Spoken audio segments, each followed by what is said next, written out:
Well, let's bring in the Ottawa Bureau Chiefs now to talk about this. Robert Fife, the Ottawa Bureau Chief for the Globe and Mail.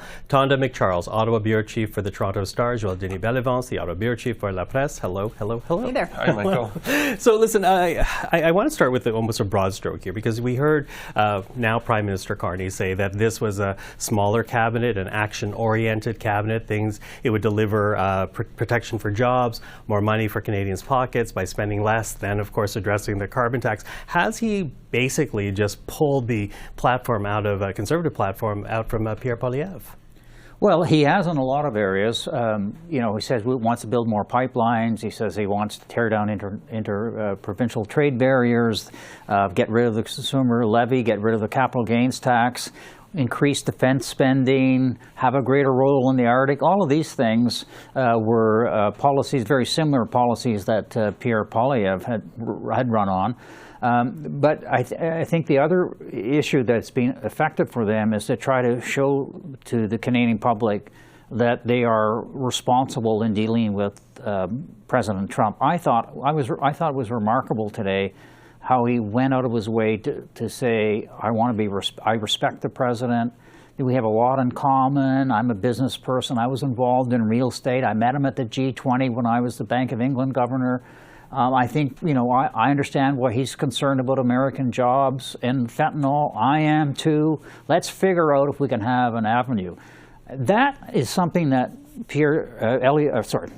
Justin Trudeau wasn't able to do. He just didn't have a good relationship with him. And I think those policies of moving the Liberal Party to the center, but also trying to show, it'll probably be impossible with Trump, but trying to show the country that he's trying to deal with this with President Trump in a new way, is probably going to help him with Canadians. Help with Canadians. At the same time, though, and all of that is so in terms of the way he addressed Trump today, but I also was struck by the message that he's still going to demand and expect respect on behalf of the U.S. vis-a-vis Canada, its economic interests, and its sovereignty, in saying we're a client, we're your largest client. So he's making a business case argument. That jumped out at me as well. And yeah, I mean, to what extent will he undercut the Conservatives' political campaign in an election? It's going to be tough after he eliminates the consumer carbon tax to keep calling him Carbon Tax Carney.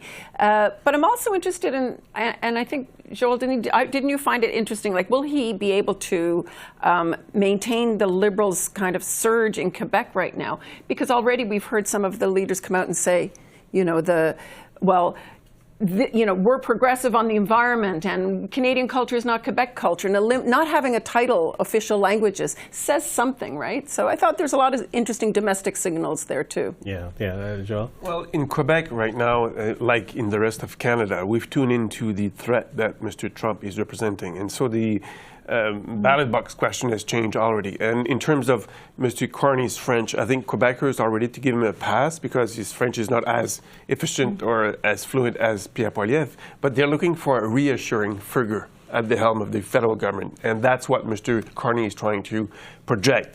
I've been dealing with crisis, the economic crisis in 2008, the Brexit crisis in Great Britain. I know what it takes to lead a government or a machinery in those crises, in those times. And trust me, I know how I can deal with Mr. Trump. So those words, I think, are destined to reassure Quebecers, but also Canadians overall, that he will be bringing some stability, some calmness to the table, and that's what we need right now. Okay. I'm smiling because if the ballot box question has changed to Trump, so is the discussion. I began with platform, but let's go to Donald Trump. Every dinner table everywhere in Canada, right? It shifts right over. But when we talk about Donald Trump, though, what's also interesting is the announcement today, or at least the sharing the news, that Mark Carney's first trip is not going to be to the United States. He was asked about that. Instead, it's going to be to Europe. What do you make of that move? Oh, I think that's a really smart move, because the message he sends to Canadians, because he's been saying we can't rely on the United States anymore. We have to diversify our trade. We're not even sure we can rely on the United States on security issues. So he's going to the big players in Europe, Emmanuel Macron, the president of France, and the UK Prime Minister, who he actually has personally advised. And that's going to be a powerful message. The visuals and the commentary will send a message back to Canada that this guy is respected on the global, and reaching into Quebec with Macron and reaching into the rest of the country with Keir Starmer, I think is a smart move on his behalf. It's too bad he wasn't able to go to meet the German leader too, and then he would have had a trio, right? But I mean, the European trifecta. Yeah, and it's walking the talk. He's been saying throughout his campaign to get to this office today that he wants to diversify trade and strengthen our partnerships and make Canada less reliant on the U.S. What better way to actually show that and demonstrate it than to do this trip? Mm-hmm. What do you make the move? Because, you know, there were questions being asked. If we're in this trade war with the United States, why isn't the first, outreach to Washington rather than to Europe? Because it would be useless to go see Mr. Trump right now before an election, because Mr. Trump would use it as a puppet and make fun of him and embarrass him. We've seen other leaders gone to their office and they were embarrassed by Mr. Trump and his rant about anything but nothing. So I think that's wise to stay away from him. Just, because he wants to affirm his Canadian sovereignty. A way to do it is to say, we want to be friends with you, but we've got other friends also on the planet. We don't rely only on you, and that's the message I think he wants to say. And also, he's been using a word constantly during the leadership race, and again today at this press conference, maître chez nous. Yep. That is a very powerful symbol in Quebec. Yeah. And to that point, there are very few leaders who go to visit Donald Trump in the Oval Office and come out with their dignity intact. One way or another, you're either forced to cajole him and flatter him and maybe hope to slide your perspective in front of the cameras. It's a no-win situation right now for Mark Carney. Mm-hmm. Yeah, and his strategy here is obviously he wants to have a good relationship as best he can with the president. And his words today were certainly signaling that. But, all the people around him say he wants to have these talks in private, because there is no win for anybody with Trump in front of a camera.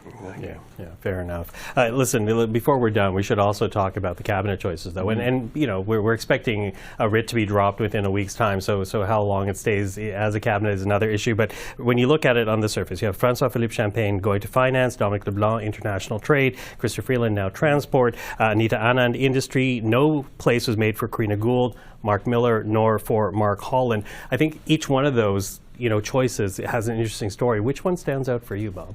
Well, I think what stood out for me is Champagne to finance.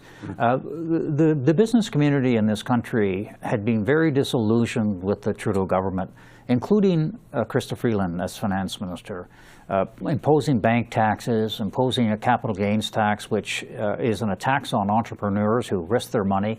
The spending and spending and spending, and every solution to a problem involves spending.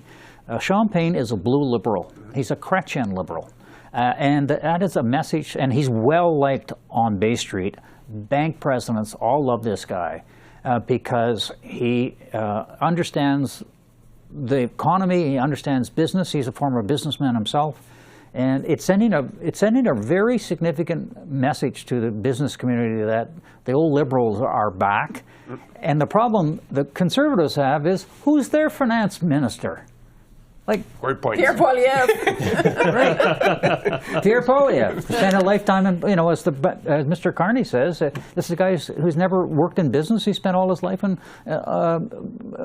Parliament. Yeah, which you managed to find a space to say that today as well. Yeah. So what stands out for you? I mean, there's so many things that actually stood out. All of that around Champagne I agree with. Miller's being ousted from cabinet at a time when immigration matters to the U.S. I found interesting. The heavy Ontario representation and influence I found very interesting. And look, the ditching gender balance in a cabinet is only perhaps symbolic on some levels, but it will say something to a lot of people about where his priorities are. And it was part of the branding, not just of the cabinet under Trudeau, the budgeting process, the foreign policy, the interest in promoting gender and women was a real thing under the previous, more progressive, perhaps Liberal Party than we've seen under Mr. Carney. Mr. Carney is putting forward today a different face, a different, at least focus and perspective. Some of it, though, I think is political marketing as much as actual change. We'll see. Joël-Denis? Like Bob, the finance minister's choice was a big one. Blue Liberals trying to recapture those clientele that they've left and maybe park their vote with the Conservative Party. Another one that stood out to me was Stephen Guilbeault. No longer the environment minister, but he's got a new job, Quebec lieutenant of the Prime Minister in Quebec. So he'll have to deal with and the Quebec government. Identity. Yeah, and the Quebec government, and he's not, getting along very well with the CAC government of François Legault. They don't like him. He doesn't like them. So I see some frictions on the horizon on that front. Yeah, and friction because there's going to be a red drop sooner than later. So we'll see how that all plays out. But I look forward to that conversation. Let's keep focused next time. Just keep focused next time. More discipline. Bob, Tonda, Joël-Denis, thank you very much. Thank you.